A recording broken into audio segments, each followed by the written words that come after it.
My name is Job. I was once a man of great wealth, blessed with a loving family and vast possessions. I had 7 sons and 3 daughters, thousands of sheep and camels, and many servants. I was known throughout the land of Uz as a man who feared God and turned away from evil. But the blessings I enjoyed came to be tested in ways that I could never have imagined. Every day I would offer sacrifices for my children, thinking, perhaps they have sinned and cursed God in their hearts. My life was devoted to God, and I sought to live righteously in His sight. But then, in a single harrowing day, everything was torn from me. One by one, messengers came with news that would shatter my world. The Sabaeans stole my oxen and donkeys, killing the servants who tended them. Fire from the sky consumed my sheep and the servants with them. The Chaldeans raided my camels and took them away, leaving another trail of death. And then, the most devastating news of all, my children, all 10 of them, were crushed to death when a great wind caused the house they were feasting in to collapse. In my grief, I tore my robe and shaved my head. I fell to the ground, not in despair, but in worship. Naked I came from my mother's womb, and naked shall I return. The Lord gave, and the Lord has taken away. Blessed be the name of the Lord.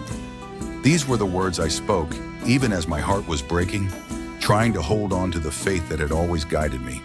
But the trials did not end there. My health was taken from me. My body became a source of unbearable torment, covered in painful sores from the soles of my feet to the crown of my head. I sat in ashes, scraping my skin with a piece of broken pottery, searching for some relief from the agony that had become my constant companion.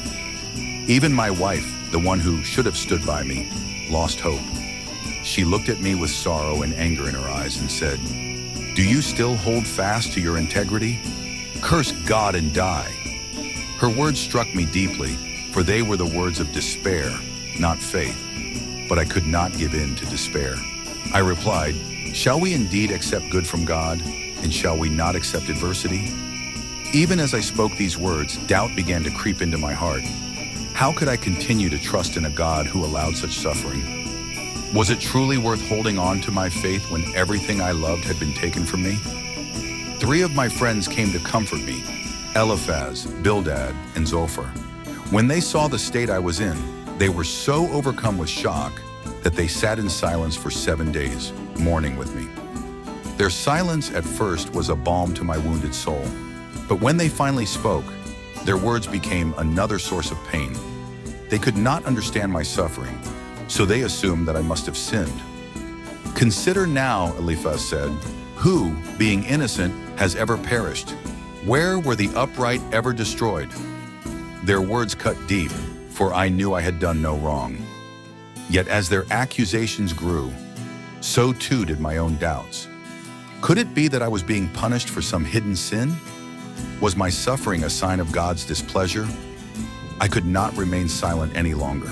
My heart, already broken, now filled with bitterness and despair. I cursed the day of my birth, crying out, "Why did I not perish at birth and die as I came from the womb? Why is life given to those in misery and light to the bitter of soul?" My soul was in turmoil, and I questioned everything I had ever believed. I cried out to God, pleading for answers. Why do the wicked live on, growing old and increasing in power? Why is justice denied to the innocent? I demanded that God explain Himself, that He tell me why I, who had lived righteously, was now suffering so greatly. But there was only silence. As the storm outside raged, so too did the storm within my soul.